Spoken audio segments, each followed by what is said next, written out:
joie, vous tous, habitants de la terre. Servez l'Éternel avec joie. Venez avec allégresse en sa présence. Sachez que l'Éternel est Dieu. C'est lui qui nous a fait et nous lui appartenons. Entrez dans ses portes avec des louanges, dans ses parvis avec des cantiques. Célébrez-le. Bénissez son nom, car l'Éternel est bon. Sa bonté dure à toujours et sa fidélité de génération en génération. Amen. Gloire à Dieu notre Créateur, gloire à Christ notre Rédempteur, gloire à l'Esprit consolateur, louange et gloire au Dieu sauveur. Que notre être tout entier, corps et esprit, soit consacré à Dieu notre Créateur, à Jésus-Christ notre Rédempteur et au Saint-Esprit notre Consolateur. Amen.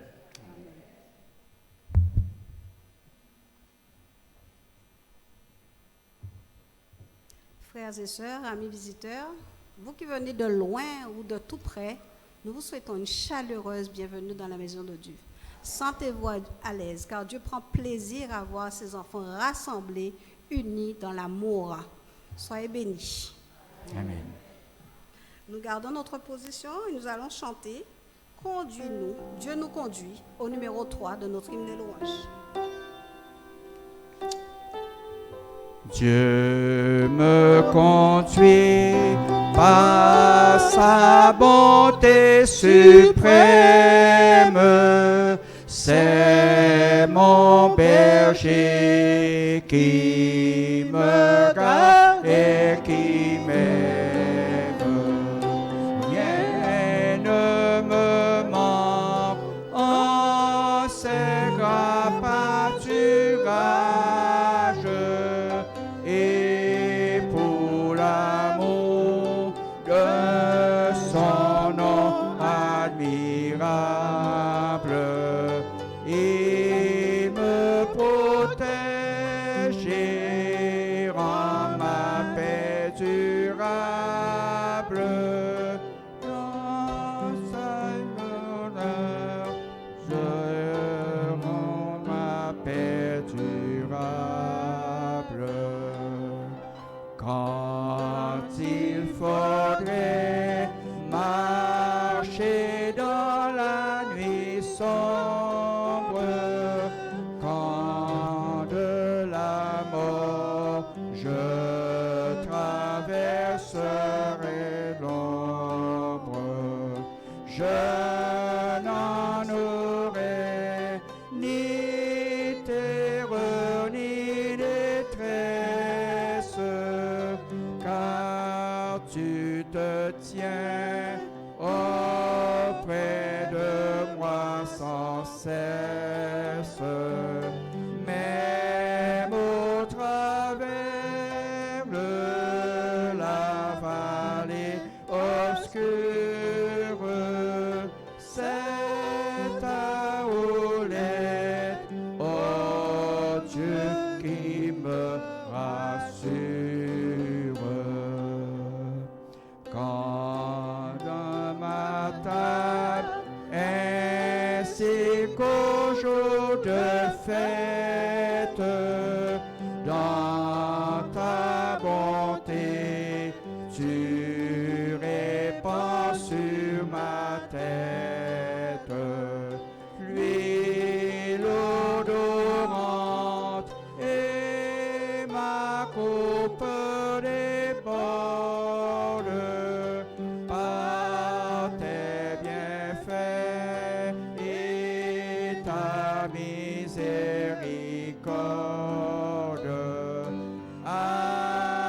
Accompagné jusqu'à ma dernière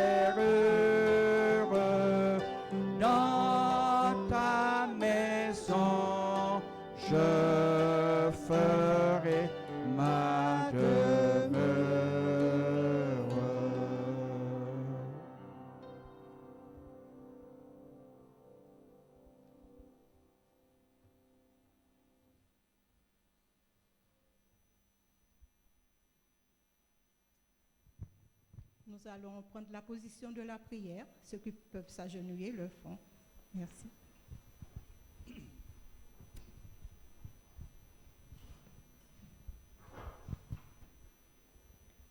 Éternel, notre Dieu, notre Père, c'est un heureux privilège pour nous en ce matin d'être en ta présence.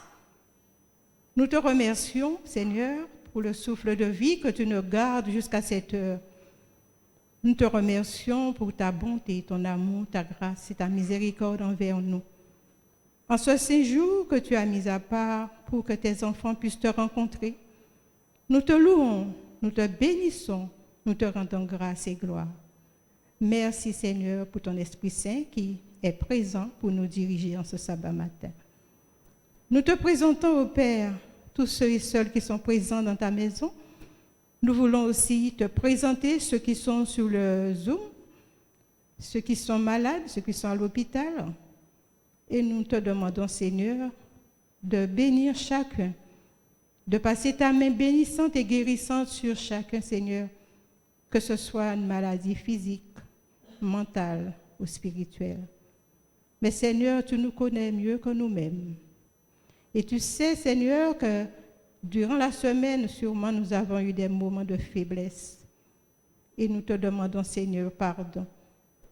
Pardon par le sacrifice de Jésus que tu nous offres, qui s'est offert sur le calvaire pour chacun de nous. Nous voulons, Seigneur, à cette heure, en toute humilité, te demander de nous laver, de nous purifier et de, Seigneur, de nous remplir de ton Esprit Saint. Puisses-tu à cette heure soutenir tous tes enfants là où ils sont.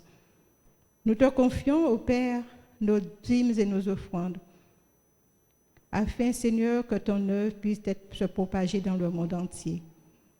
Merci de bénir ces dons et de bénir ces donateurs. Bénis aussi, Seigneur, tous les enfants aussi, les jeunes qui sont là, il y a de ceux qui doivent partir, ceux, Seigneur, qui sont en quête d'un emploi, d'une formation, Seigneur, là où ils sont, ceux qui sont déjà partis et ceux qui partiront, que tu sois avec eux, Seigneur, sois leur guide et leur bouclier.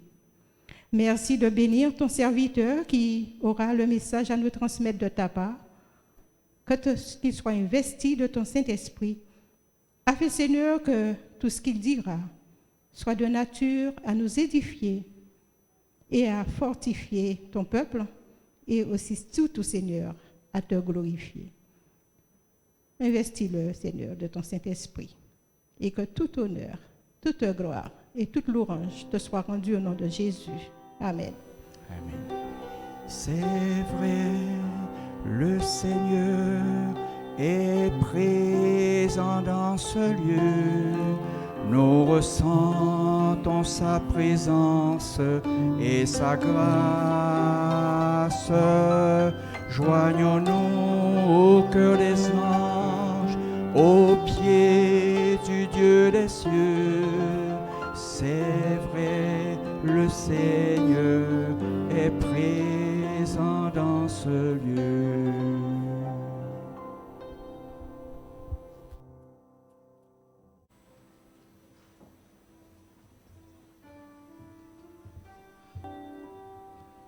Une bonne nouvelle descend des cieux. Pécheur, Jésus t'appelle. Nous allons nous mettre debout pour chanter le numéro 254 de notre hymne et louange. Numéro 254.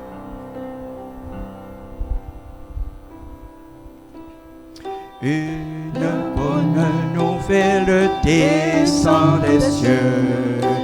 Pécheur, Jésus t'appelle, lève les yeux. Chargé de ta misère, de tes péchés confus, viens à Jésus, mon frère, viens à Jésus. Le Fils de Dieu lui-même te racheta. Vois son amour suprême en Golgotha.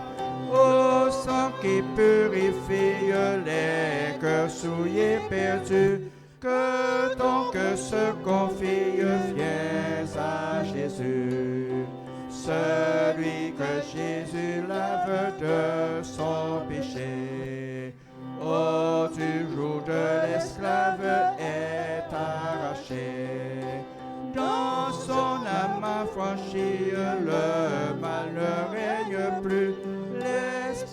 sanctifie, viens à Jésus. Viens que rien ne t'arrête, viens à l'instant.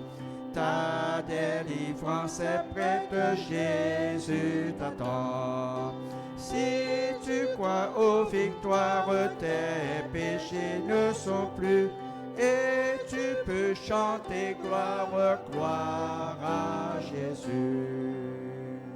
Quand il vit cela, Simon-Pierre tomba aux genoux de Jésus et dit, « Seigneur, retire-toi de moi parce que je suis un homme pécheur. » Car l'épouvante l'avait saisi, lui et tous ceux qui étaient avec lui, à cause de la pêche qu'il avait faite. Que l'Éternel bénisse l'influence de sa parole dans notre cœur.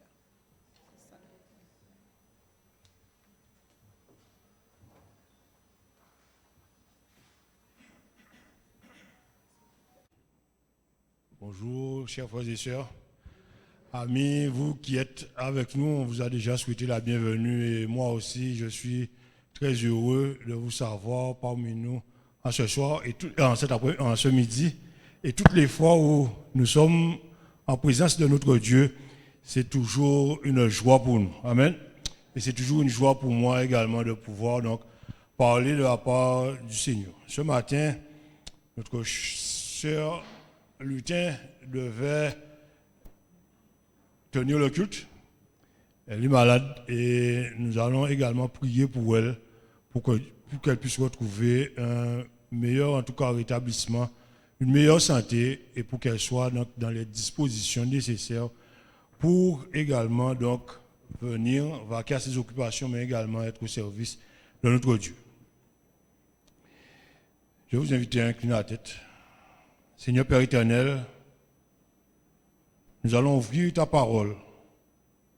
Et c'est la raison pour laquelle que nous avons besoin de ton esprit pour que tu puisses nous assister et pour que cette parole, Seigneur, puisse trouver des cœurs fertiles et surtout que cette parole puisse porter du fruit dans nos vies et cela pour ta gloire. Manifeste-toi et dirige toutes choses car nous te prions au nom de Jésus. Amen.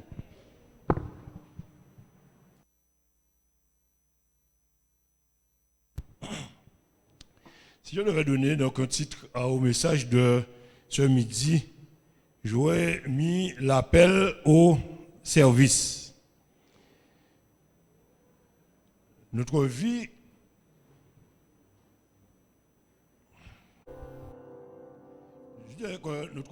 est ponctuée de victoires et d'échecs, de haut et de bas.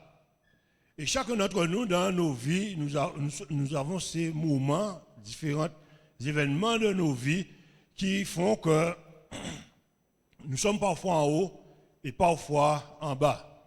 Et il y a des fois aussi, nous avons des événements dans nos vies que nous aimons à revisiter ou à nous remémorer. Et il y a d'autres événements dans nos vies que nous n'aurions pas aimés, que nous aurions aimé qui s'effacent. Et chacun va trouver donc dans des circonstances ces moments, des moments positifs ou des moments négatifs. Et si je vous demandais par exemple, lorsque vous avez accepté Jésus, est-ce que cela c'est un moment magnifique pour vous? Et je pense que, alors que nous nous remémorons ce moment, et pour beaucoup, ils se disent que c'est vraiment quelque chose de merveilleux ce jour-là. Et ils se rappellent de cela, parfois même comme c'était hier, tellement que c'était agréable. Et il y a d'autres moments, on n'a pas envie de se rappeler de certaines circonstances. Mais ce matin, vous avez tous choisi la bonne part, car nous sommes en compagnie de notre Sauveur. Amen. Et ceux qui sont également sur le Zoom ou sur YouTube, vous avez choisi la bonne part de pouvoir écouter ce que le Seigneur a pour nous en ce midi.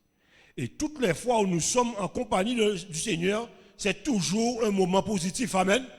C'est toujours un moment spécial dans nos vies. Je ne sais pas pour vous, mais à chaque fois qu'on va ouvrir la parole et qu'on découvre des vérités, c'est toujours comme si on n'avait jamais vu ce texte-là. Donc c'est toujours un moment spécial, les moments que nous passons donc avec Jésus. Et parfois, il y a des circonstances qui font que nous sommes au creux de la vague. Nous sommes parfois affairés dans notre petit train-train, dans notre routine. Et souvent, dans ces moments difficiles, ces moments où, comme là, il y avait une des leçons de l'école du sabbat qui disait que lorsqu'on parlait du creuset et qu'on était dans le creuset, il y a ces moments où on a envie de ne rien faire. Nous sommes là et presque figés. Et souvent, nous allons donc, nous aurons toujours envie de vaquer à nos occupations, à faire nos affaires, à chercher à solutionner le problème. Et il y a un danger, parfois, à agir de la sorte. Régler ces problèmes avant de s'engager pour le Christ. Il y a un danger à cela. Et souvent, nous voulons mettre en règle nos affaires avant de venir à Dieu. Et on se dit que, par exemple, si j'ai un problème, c'est pas toutes les fois, hein, je vous dis, hein, c'est pas toutes les fois, mais il y a des fois, on se dit, au lieu de prier, on se dit, non, mais en tel bité à faire, et je suis déjà parti dans ce que j'ai à faire. Et je néglige ce moment de relation, de contact avec mon Dieu. Pourquoi? Parce que je veux régler le problème, la situation. Pour moi, qui est une situation importante, qui est une situation peut-être préoccupante également. Et lorsqu'on se préoccupe à gérer sa situation personnelle au détriment de ce que Dieu veut pour nous, nous courons un grand danger. Dans toute prédication, la parole de Dieu doit être au centre. Et nous ne devons jamais nous détacher de la parole de Dieu. Et dans nos échanges, dans nos rencontres, nous devons donc faire en sorte de toujours mettre Dieu au cœur. Le service que nous donnons à Dieu est un service désintéressé. Et toutes les fois où nous sommes au service de Dieu, nous devons faire une seule chose, c'est chercher à élever le Christ. Et dans la vie de l'enfant de Dieu, il doit faire que cela.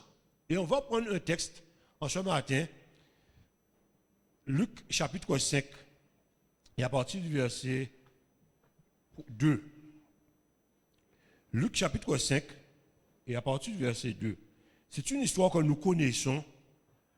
D'ailleurs, quand Sœur Cortès l'a lu, et je remercie donc celle qui m'accompagne sur la chaire, toujours au service, que Dieu puisse vous aider à toujours comprendre qu'il y a de la joie à être au service de l'Éternel. Luc chapitre 5, verset 2. Donc Jésus vit au bord du lac 2 barques d'où les pêcheurs étaient descendus pour laver leurs filets. Reste au verset 2. Il est le matin. On va voir ça peut-être après. Mais c'est le matin des pêcheurs aguerris qui lavent leurs filets. Donc le texte nous dit que Jésus voit 2 barques et il voit des pêcheurs qui lavent leurs filets. Frère Berry, qui aime beaucoup la pêche. Lorsque tu sors comme cela de la pêche et que tu laves tes filets, dans quel état tu es? On est le matin là. On ne sait pas. Peut-être qu'après on va nous dire ce qui s'est fait. Mais là, quand on voit le texte, Jésus voit 2 barques et il y a des pêcheurs qui sont descendus pour laver leurs filets. Dans quel état sont-ils? Mes amis, je tiens à vous dire qu'il nous faut étudier le texte, mais il nous faut rentrer dans le texte. Il nous faut voir vraiment nous mettre dans la situation. Et c'est ce qui fait la beauté du texte lorsque nous rentrons dans le texte. Pas lorsque nous le survolons. Lorsque nous rentrons à l'intérieur, nous essayons de déceler les choses pour voir ce que Jésus a à nous enseigner. Dans quel état ils sont? Ils sont déjà fatigués. Oui, ils sont fatigués. Fatigués, déçus d'avoir travaillé pour rien et de devoir continuer à nettoyer le matériel qui n'a rien rapporté. Oui. Oui. Donc ils sont fatigués. Ils sont fatigués parce qu'ils sont en train de nettoyer le matériel. Ils sont en train de préparer le matériel pour demain. Mais en tout cas, dans le verset, même si on ne le voit pas, mais on suppose que là, ils sont en train de laver leur filet. S'ils sont en train de laver, c'est qu'ils ont travaillé. Et s'ils ont travaillé, et c'est le matin, généralement le pécheur travaille toute la nuit, donc on imagine également qu'ils sont fatigués. Et ils sont affairés à préparer peut-être les filets pour la prochaine fois. Parce qu'il faut donc préparer la situation. Verset 3. Donc Jésus a vu 2 barques. Il voit des pêcheurs qui lavent leur filet. Verset 3. Il monte dans l'une de ces barques qui appartient à Simon et il le prie de s'éloigner un peu de terre, puis il s'assit de la barque et il enseigna la foule. Mes amis, vous imaginez une chose, des gens qui sont en train de nettoyer leur filet. Ils sont peut-être en train de préparer le matériel pour la prochaine fois. En tout cas, c'est ce qu'on a vu dans verset 2. Ils sont en train de nettoyer. Jésus arrive et Jésus monte dans la barque, les prie de s'éloigner un peu de terre. Et qu'est-ce que Jésus fait? Qu'est-ce que Jésus fait? Non, qu'est-ce que Jésus fait? Je ne suis pas tout seul. Oui. Il s'assied dans la barque et qu'est-ce qu'il fait? Oui, la barque s'éloigne, mais qu'est-ce qu'il fait, Jésus? Mais qu'est-ce qu'il faisait avant, verset 1er? Verset 1er, on nous dit que Jésus parlait à la foule, enseignait à la foule. Mais la foule est tellement nombreuse que Jésus va voir 2 barques. J'ai commencé au verset 2 volontairement. Jésus va voir les 2 barques et il voit les hommes qui sont en train de laver leur filet. Donc ils sont à terre de la barque, ils sont en train de laver leur filet, préparant le matériel pour la prochaine fois. Donc ils sont affairés à leurs affaires. Jésus, lui, prêchait. Jésus monte dans la barque, Jésus va s'asseoir, Jésus va leur demander d'aller un peu plus loin. Et Jésus est en train de faire quoi? Il enseigne la foule, il continue dans ses affaires. Et eux? Qu'est-ce qu'ils faisaient, eux? Non, mais qu'est-ce qu'ils faisaient? Ils travaillaient, ils étaient en train de nettoyer leur filet. Jésus vient et Jésus leur demande de faire quoi? D'arrêter avec ce qu'ils sont en train de faire, d'aller un peu plus loin. Et Jésus continue à faire quoi, lui? À faire ce qu'il avait déjà commencé à faire. Mettez-vous à la place de ces hommes.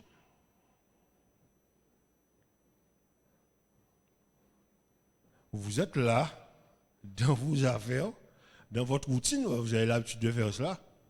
Quelqu'un vient, lui, il était déjà dans ses affaires. Il vient, il vous demande de partir, de l'accompagner, mais lui, il continue à faire ses affaires. Jésus aurait pu rester se dire qu'il va laver les filets avec les hommes, parce que lui était déjà en train de parler. Non, vous n'êtes pas d'accord avec moi? Jésus monte dans la barque.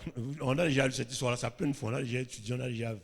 Jésus, donc, il vient et il va dans la barque.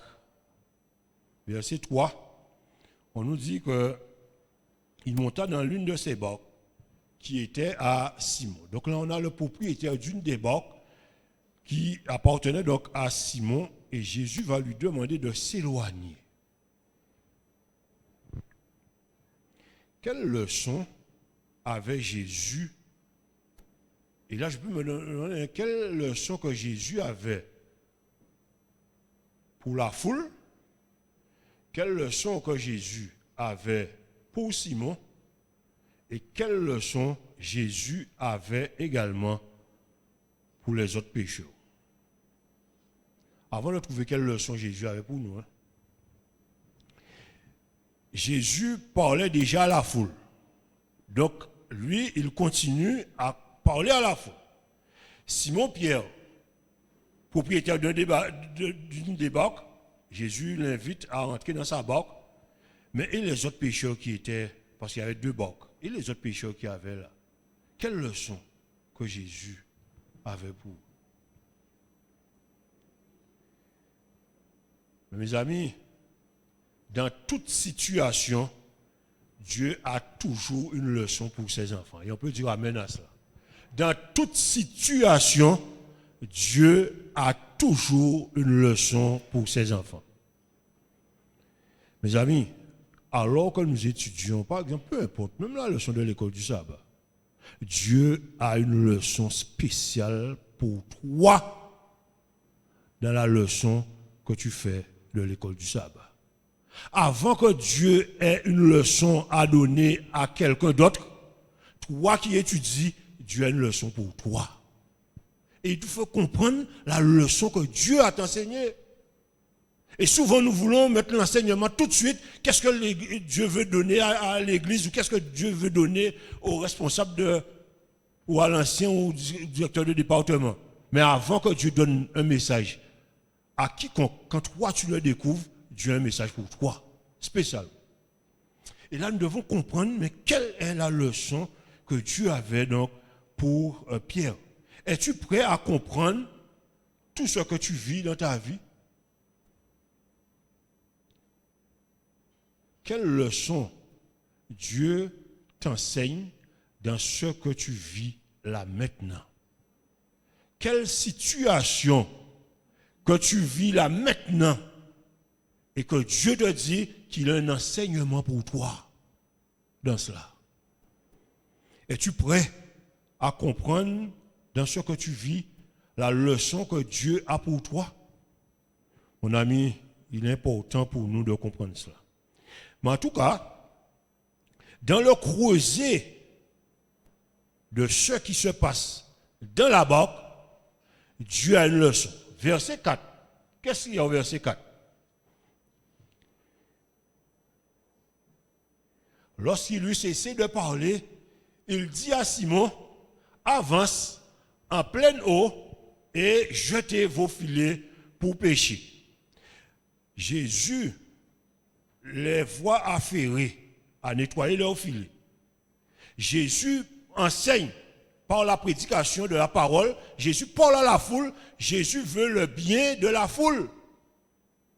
Et Jésus a un message spécial pour eux à ce moment-là.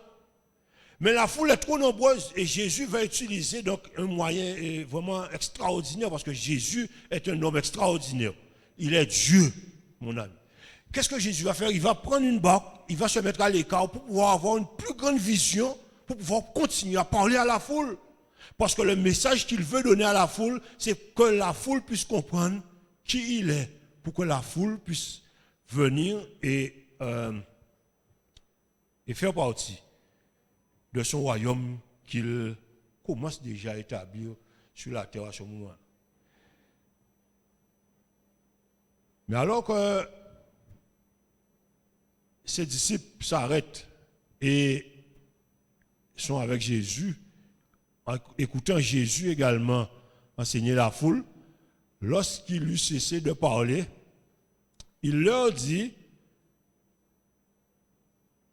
à Simon, avance en pleine eau et jette ton filet. Parfois, nous avons envie de régler certaines choses avant d'avancer. Je ne suis pas dans les conditions pour avancer. Simon est dans une situation difficile. Jésus lui demande d'avancer. Avant de jeter le filet, Jésus veut faire un parcours avec lui. Et dans la leçon, Jésus veut toujours faire un parcours avec chacun de ses enfants. Jésus lui demande d'avancer avant de jeter le filet. Pourquoi? Pourquoi Jésus lui demande d'avancer avant de jeter le filet?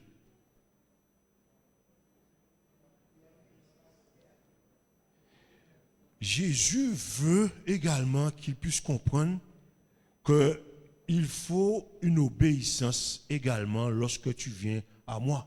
Lorsque tu viens à moi, tu dois obéir également à l'ordre que je te dis. Avance en pleine eau. Verset 5a, la première partie. Je m'arrête sur la première partie. Simon lui répondit, Maître, nous avons travaillé toute la nuit et après, sans rien prendre. Et on va s'arrêter là. Est-ce que Pierre a raison de dire cela à Jésus? Oui, Pierre a raison de dire ça. Fabien, je t'ai demandé, quand ils sont venus, maintenant là, on voit, là dans le texte, on voit pourquoi. Maintenant, pourquoi il est fatigué? Ils ont travaillé toute la nuit, mon ami. Ils ont travaillé toute la nuit et ils n'ont rien pris. Donc, de quel état ils sont? Comment?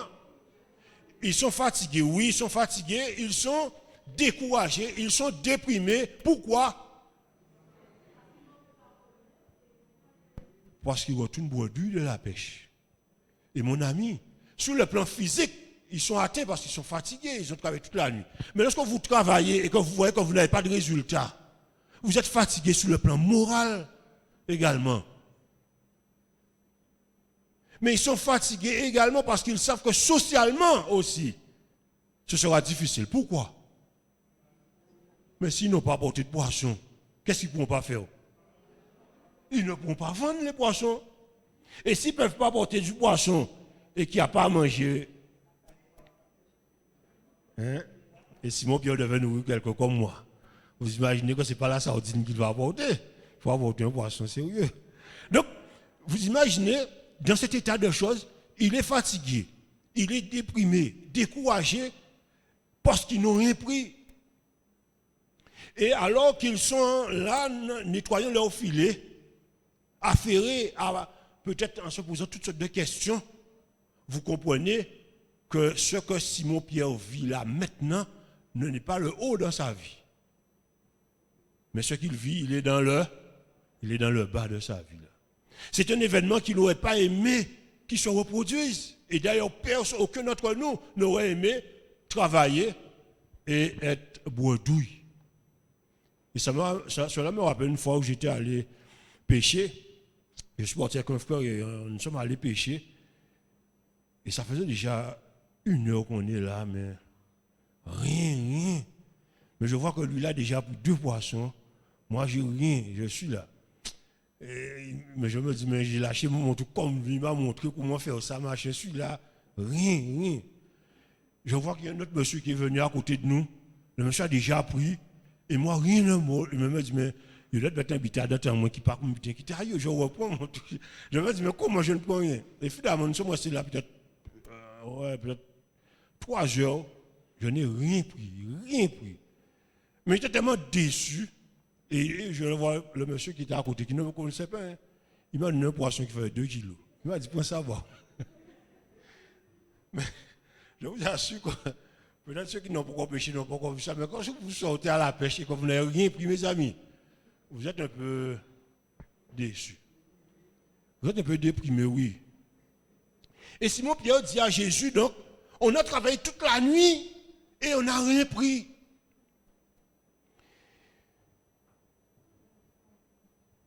Mais mes amis, au verset 5, je vous ai dit, il est au bas là. Verset 5, Simon Pierre, le B, Simon Pierre dit, mais sur ta parole, je jetterai le fil.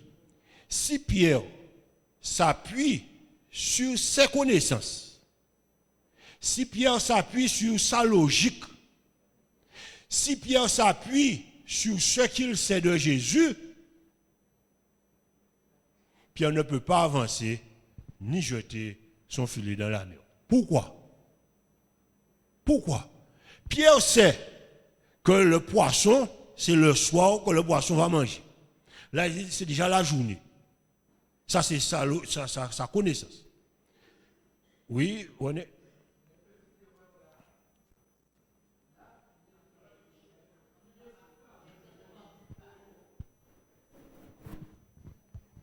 il est en train de dire à Pierre de pêcher avec un filet, ce n'est pas avec une ligne. C'est vrai que la nuit, les poissons mangent, mais à la ligne. Là, Pierre était en train de pêcher avec un filet. Le filet, on jette le filet, il y a plusieurs centaines de mètres de filet qu'on jette dans la mer, et les poissons viennent, ils sont pris à l'aveuglette, comme ça. Voilà. Mais pas au banc. Oui, c'est vrai, pas au banc. Le poisson venait. Mais vous savez, il est plus difficile au poisson de se déplacer en journée que le soir. Et ça, c'est vous avez demandé ça, vous allez voir ça, c'est comme ça. Mais quand Jésus lui dit de jeter son filet, eux, ils sont des pêcheurs. Je pense que s'ils n'ont pas pris de poisson la nuit, au lieu de laver les filets, ils seraient allés en pleine mer et ils auraient pêché, ils auraient pris le filet, ils auraient pris le poisson. Mais eux, ils sont des pêcheurs, ce sont des pêcheurs aguerris. S'ils lavent leur filet, c'est parce qu'ils savent qu'ils ont travaillé toute la nuit. C'est même pas la peine peut-être d'aller prendre encore du poisson. La logique humaine, peut-être, va dire ça. Mais ils connaissent également que Jésus n'a jamais été dans une barque. Et Jésus n'est pas pêcheur comme eux. Maintenant, quand quelqu'un vous demande d'avancer et de jeter votre filet, ils se disent, oui, mais nous avons travaillé. Mais sur quoi? Ta parole. Jésus a déjà fait une démonstration dans la parole de ce qu'il disait déjà à la foule. Jésus parlait et les gens étaient convaincus par ce que Jésus disait, parce que Jésus est Dieu, mes amis. Et lorsque Jésus parlait, il donnait également aux gens une conviction naissait en eux. Ils savaient que Jésus n'était pas n'importe qui. Mais Simon-Pierre a déjà entendu Jésus également qui parlait à la foule. Et Simon-Pierre voit maintenant que Jésus dans la barque, mais il voit l'autorité avec laquelle Jésus parlait. Parce que Jésus ne parlait pas tout doucement pour ne pas l'entendre. Là, aujourd'hui, c'est vrai qu'on a le micro. Mais quand Jésus parlait, même si vous étiez peut-être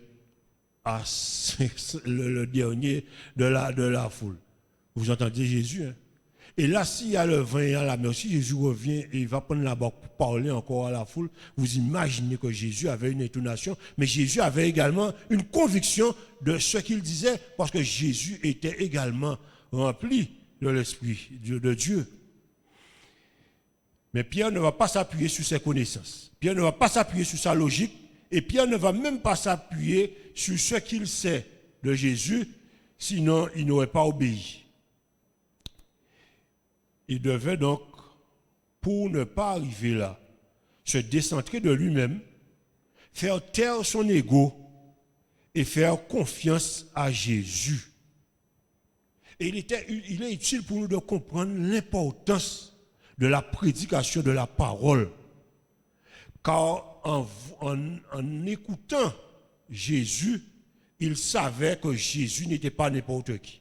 Donc pour lui, il y avait pour Pierre, il y avait déjà une force dans ce que Jésus disait déjà à la foule, que Jésus n'était pas n'importe qui. Et il savait que dans ce qu'il avait entendu, en tout cas, il pouvait faire confiance à Jésus. Au verset 6, l'ayant jeté, il prit une grande quantité de poissons et leur filet se rompait. Et lorsque Pierre donc obéit à l'injonction de Dieu qui lui dit « Vois, avance et jette ton filet », il ne se pose aucune question. Son ego, il fait sa terre. Pourquoi? Pour obéir à ce que Dieu lui dit. Oh mon ami, si parfois tu vas avec ta logique, tu vas avec ton raisonnement, sache que tu seras toujours déçu parce que ta logique, souvent, ne va pas dans la logique de Dieu. Ton raisonnement ne va pas dans le raisonnement de Dieu. Et verset 7, quelle leçon spéciale également pour les compagnons, car ils firent signe à leurs compagnons, ceux qui étaient à côté dans l'autre barque, de venir les aider ils vinrent et ils remplirent les 2 barques au point qu'elles enfonçaient également. Jésus n'est pas n'importe qui. Jésus est le maître du temps et maître des circonstances également. Jésus connaît la nature et même si aucun poisson ne pouvait manger, si Jésus avait commandé aux poissons de venir, tous les poissons de la terre seraient venus. Parce qu'il est Jésus seulement. Et Pierre avait cette conviction dans ce que Jésus avait comme aura, comme influence, ce qu'il avait entendu de Jésus, il savait qu'on pouvait lui faire confiance parce que Jésus avait déjà gagné la confiance de Pierre. Et comme il a gagné la confiance de Pierre, Pierre peut obéir à ce que Jésus lui dit parce que Jésus était digne de recevoir cette confiance de la part de Pierre également. Qu'est-ce qui va se passer? Quand ils arrivent, ils sont contents et même si les circonstances sont contraires, Jésus est vraiment le maître de toutes choses. Versets 8 et 9 qui était notre texte de base pour ce matin. Quand Simon Pierre vit cela, il tomba aux genoux de Jésus et dit, Seigneur, retire-toi de moi parce que je suis un homme pécheur, car l'épouvante l'avait saisi, lui et tous ceux qui étaient avec lui à cause de la pêche qu'ils avaient faite. Amen. Quand ils voient cela, ils ne peuvent pas rester insensibles à ce qu'ils viennent de voir. Qu'est-ce qui se passe? Qu'est-ce qui se passe? Il vient et il tombe à genoux de Jésus. C'est quoi ça? C'est un signe de quoi? D'obéissance, oui. Mais mon ami, d'humilité, parce qu'il reconnaît une chose, et c'est ce qu'il dit à Jésus. Qu'est-ce qu'il dit à Jésus? Retire-toi de moi parce que je suis un homme pécheur. Lorsqu'il voit son état et il voit Jésus, il se dit qu'il est un homme pécheur et qu'il ne peut pas rester comme cela debout devant Jésus. Il ne peut faire qu'une seule chose, s'agenouiller devant Jésus. Reconnaître l'autorité de celui qui lui a dit « Avance et jette ton filet ».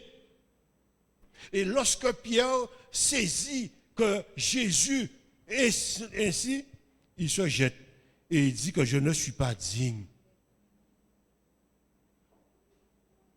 Mais regardez ce qu'il dit. Verset 9, reviens. Je ne suis pas, car l'épouvante, non, verset 8, excuse-moi. Retire-toi de moi parce que je suis un homme pécheur. Maintenant, s'il s'agenouille comme ça devant Jésus, il devait dire, mais Seigneur, viens à mon incrédulité parce qu'il reconnaît, mais dans son état, mon ami, il reconnaît ça, lui qu'il est un homme pécheur, mais il reconnaît la sainteté de Dieu. Et par rapport à ça, il se dit qu'il ne peut pas rester debout devant Dieu. Et lorsqu'il dit quelque part, c'est un signe qu'il dit à Dieu de venir à lui, de venir en aide. Et chacun d'entre nous devons comprendre que nous aussi, nous devons reconnaître notre état. Tous, ils avaient reçu la même grâce. Mais Jésus va le rassurer et va lui confier déjà un ministère. Qu'est-ce que Jésus lui dit au verset 10? Il est dit, les autres qui sont venus, les Jacques, Jean, fils de Zébédée, les associés de Simon, l'autre barque qui était avec lui, Jésus va dire à Simon, ne crains point, désormais tu seras pécheur d'hommes. Jésus lui donne quoi? Son ministère. Tu seras un pécheur d'hommes. Mon ami, Dieu nous a appelés. Et Dieu également va nous qualifier pour un ministère. Et Dieu nous donne l'assurance de la réussite si nous lui faisons une confiance totale. Mon ami, certains peut-être peuvent prêcher. Et là, on va entrer dans la prédication de la parole. Mais d'autres peut-être, comme les enfants l'ont dit là, ce matin, d'autres peut-être vont dessiner. D'autres vont peut-être seulement peindre. D'autres vont chanter. D'autres vont lire, réciter. C'est ça les enfants? Réciter des poèmes. D'autres peut-être peuvent lire également pour des personnes. Et parfois peut-être pour des personnes âgées. D'autres peuvent venir avoir une hospitalité. Ça, nous avons vu ça peut-être à l'école du sabbat. D'autres peut-être vont venir pour l'accueil. D'autres auront un ministère peut-être au niveau des aides apportées à la personne. Peut-être d'autres vont venir et feront des études. D'autres vont peut-être accompagner seulement. Et il y a des personnes qui peuvent venir écouter seulement. Et il y a d'autres personnes qui savent écouter et qui prennent le plaisir à pouvoir écouter. Mais chacun, ce sera peut-être un ministère. Mais Dieu, lorsqu'il nous donne un don, un talent, un ministère, c'est pour que nous puissions être à son service. Et Pierre a compris cela, et lorsqu'il se jette aux pieds de Jésus, et il dit à Jésus qu'il reconnaît son état, Jésus lui dit, ne crains point, mais continue, avance avec moi, et je te ferai maintenant un pécheur d'homme. Peu importe ce que toi, tu as comme don, ou comme talent, ou comme aptitude, Dieu te dit, utilise ce que tu as. Dans le don, le talent, l'aptitude que tu as, utilise ça pour ton ministère. Mets ce que tu as à mon service. Et tout comme la pêche a été miraculeuse pour Pierre, Dieu également va lui dire que maintenant, tu seras un pêcheur d'hommes. Qu'est-ce que cela signifie encore? Il y a de la joie, mes amis, d'être au service de Dieu. Et vous comprenez que s'il y a de la joie d'être au service de Dieu, il y a un danger également de ne pas être à son service. Pourquoi? Si Pierre n'était pas au service, il n'aurait pas vu la pêche miraculeuse qu'ils ont accomplie. Mais donc il y a une joie d'être au service. Mais Jésus lui dit, tu prendras maintenant vivant des hommes. Ce verset nous montre la portée de l'objectif de Dieu. En nous utilisant, Dieu fait en sorte que nous aussi, nous entrions dans cet objectif. Prendre ou saisir du milieu du monde par la prédication de l'évangile des âmes vivantes et les amener dans le royaume de Dieu, voici cela qui était la vocation des disciples. Dieu va nous inviter, peu importe les plus petits dans la salle jusqu'aux plus grands, Dieu va nous inviter à faire la même chose qu'il a fait avec Pierre, de pouvoir emmener des personnes vivantes et les emmener dans son royaume par le moyen que Dieu va doter chacun d'entre nous. Maintenant, nous sommes dans une période de vacances et nous avons une occasion, un privilège aussi de côtoyer du monde et de côtoyer des enfants peut-être aussi qui sont en vacances, des jeunes qui sont peut-être pas encore partis ou ceux qui sont peut-être là et qui sont revenus. Mais en tout cas, peu importe, lorsque nous allons côtoyer, peu importe les personnes qui sont autour de nous, nous devons avoir à l'esprit que nous devons être dans le même objectif que Dieu et continuer à amener des âmes vivantes, à les emmener dans le royaume de Dieu. Quelle influence que nous allons donc exercer envers ceux qui nous entourent.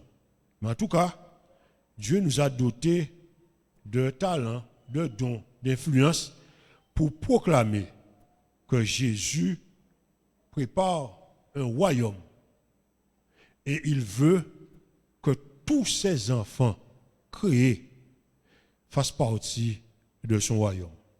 Il veut que ses enfants soient avec lui pour l'éternité. Peut-être qu'aujourd'hui, ta situation est peut-être en haut, et c'est bien.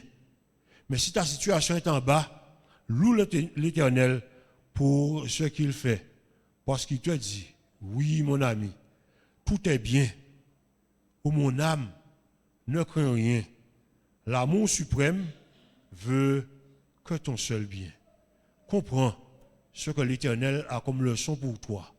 Et ne t'afflige pas sur ton sort, mais avance avec lui, jette ton filet, fais ce qu'il te dit, mets-toi à son service et tu verras le miracle s'accomplir dans ta vie. Faisons la part des choses, mes amis. Remettons les priorités là où elles doivent être mises, mais mettons-nous au service de Dieu. Il est sage pour parfaire notre vocation jusqu'à nous faire arriver à la stature parfaite de Dieu en Jésus-Christ. Amen. Et ce qu'il a accompli avec Pierre ce jour-là n'était pas encore la fin, parce que vous connaissez l'histoire de Pierre. Mais en tout cas, quand Dieu a commencé avec toi et que tu es à son service, peu importe ce que tu vas faire, il va parfaire ta vocation céleste en Dieu par ses mérites. Agis avec Jésus, sois à son service et mon ami, ne remets pas en cause ta vie, tes priorités personnelles, mais mets-toi au service de Dieu. Avance avec lui et tu verras le miracle s'accomplir pour toi dans ta vie. Bon sabbat, bonne persévérance dans le Seigneur et exerçons l'influence que Dieu veut que nous exercions envers tous ceux qui nous côtoient. Amen. Que Dieu vous bénisse.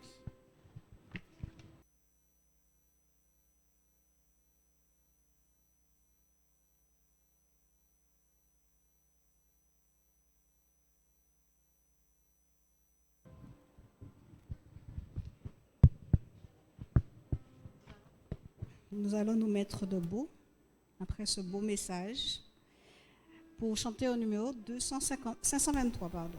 Oui, tout est bien.